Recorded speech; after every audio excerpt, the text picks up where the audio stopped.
اعوذ باللہ من الشیطان الرجیم بسم اللہ الرحمن الرحیم قال اللہ تعالی عز وجل وَلَنُذِيقَنَّهُم مِّنَ الْعَذَابِ الْأَدْنَىٰ دُونَ الْعَذَابِ الْأَكْبَرِ لَعَلَّهُمْ يَرْجِعُونَ وَمَنْ أَظْلَمُ مِمَّنْ ذُكِّرَ بِآيَاتِ رَبِّهِ ثُمَّ أَعْرَضَ عَنْهَا إِنَّا مِنَ الْمُجْرِمِينَ مُنْتَقِمُونَ۔ یہ آنکھیں کھول دینے والی آیت ہے اور بہت بڑا ڈراوا ہے، دھمکی ہے انسانوں کو اللہ کی طرف سے کہ دیکھو اگر تم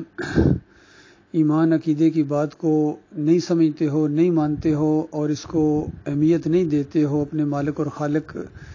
کے مقابلے میں دوسروں سے تمہاری لگاؤ اور محبتیں زیادہ ہیں، حتیٰ کہ ان کو اللہ کے ساتھ شریک ٹھہراتے ہو یا اللہ سے بھی آگے بڑھا دیتے ہو، ان کو پکارتے ہو، پھر ان کو مشرکانہ نام دیتے ہو۔ جو صفات اللہ کی تھی عربی کے اندر تم نے اردو کو ترجمہ کر کے ان کو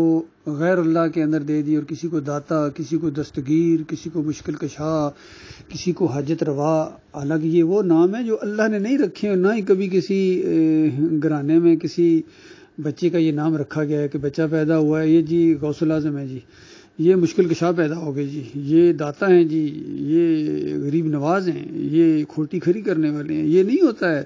ان کے نام دوسرے ہوتے ہیں، لیکن بعد میں ان کے جو قوم ہوتی ہے، باوجداد ان کے ہوتے ہیں مشرکین کے، انہوں نے یہ نام اپنے مشرکانہ ذہنیت کے مطابق رکھے ہوتے ہیں، اور پھر بعد والے ماننا شروع ہو جاتے ہیں، اور آہستہ آہستہ یہ معاملہ بہت ہی پختہ ہو جاتا ہے دماغوں کے اندر۔ اور پھر اگر یہ کہا جائے کہ یہ داتا نہیں ہے، یہ دستگیر نہیں ہے، یہ مشکل کشا نہیں ہے، تو عام پبلک ہے وہ کہتے ہیں ان کی آپ توہین کر رہے ہیں۔ حالانکہ کوئی توہین نہیں کی ہے، یہ بلکہ شرک کا رد کیا ہے،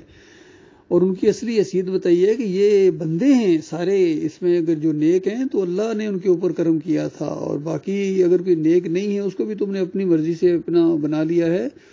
تو اب وہ تو اپنے انجام کو پہنچ گیا جہنم کے اندر، تو تم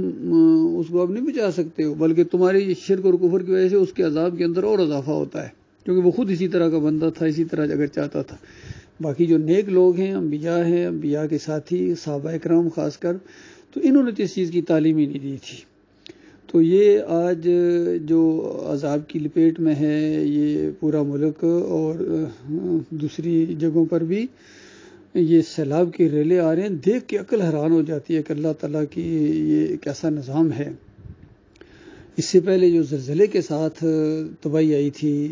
شمالی علاقہ جات کی، تو اور یہ جو بھی آئی ہے سیلاب کی شکل میں ان دنوں میں، یہ تو اس سے بھی زیادہ لگتی ہے۔ تو اللہ کے بندوں غور کرو، اللہ تعالیٰ تمہیں کچوکے لگا رہا ہے، اور یہ کیوں ہے؟ تم نے اللہ کے ساتھ شرک کیا ہے، تم نے مزاروں کو پوجا ہے، پیروں کو پوجا ہے، چادریں چڑھائی ہیں، عرس اور میلے کیے ہیں، اور نعرے لگائے ہیں یا علی مدد کے، یا رسول مدد کے، اور 11ویں بانٹی ہیں ان کے نام کی، 12ویں، اور جناب یہ 10 محرم کو جو تم نے کیا ہے، اور پھر غلاموں نے جو آزادی کا جشن منایا ہے۔ عقل حیران ہے کہ خواتین کے ڈانس سنا ہوا ہے، میں نے تو نہیں دیکھے لیکن خبروں میں یہ چیزیں سنی ہیں یا پوسٹوں کے اندر کہ انہوں نے خواتین کے ڈانس کروائے ہیں، اور ان کے وہاں علماء بیٹھے ہوئے تھے، یہ دین نافذ کر دیں گے۔ اور دوسرے حضرت بھی جو کہتے ہیں مدینہ ریاست میں بنوا دوں گا، اس کے جلسوں کے اندر بھی خواتین کی جو فحاشی کی نظارے ہوتے ہیں اور پھر مشرکانہ نعرے ہوتے ہیں۔ تو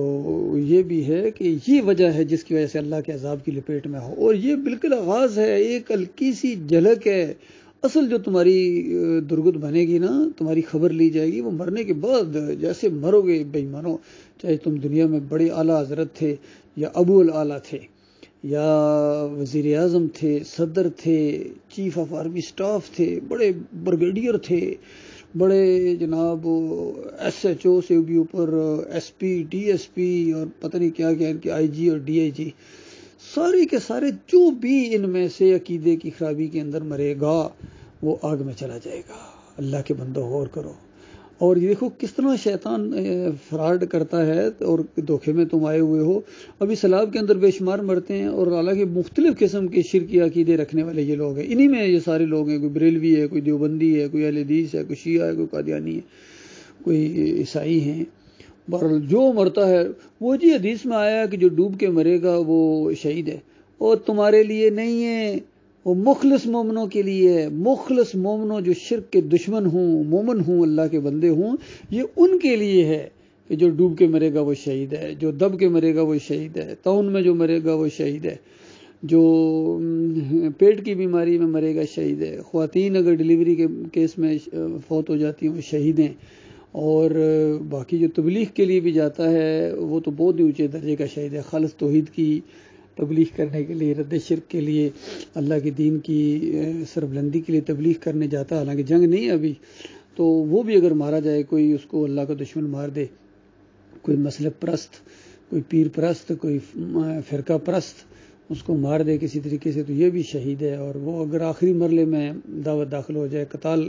فی سبیل اللہ، پھر تو کہنا ہے کیا، اس وقت بھی جو مرتے جائیں خالص اللہ کے راستے میں شہید ہیں۔ باقی کوئی شہید نہیں ہے، یقین کیجئے، پوری دنیا تمہیں شہید کے، پوری دنیا کے پھول تمہاری قبر کے اوپر، اور پوری دنیا تمہیں سلامی دے، اور شہداء اور کیا کیا تمہیں القاب دے، تم جنت کی خوشبو نہیں پا سکو گے، کیونکہ تم جمہوریت کے راستے کے شہید ہو، کوئی بریلویت کے راستے کا شہید ہے، کوئی دیوبندیت کے راستے کا ہے،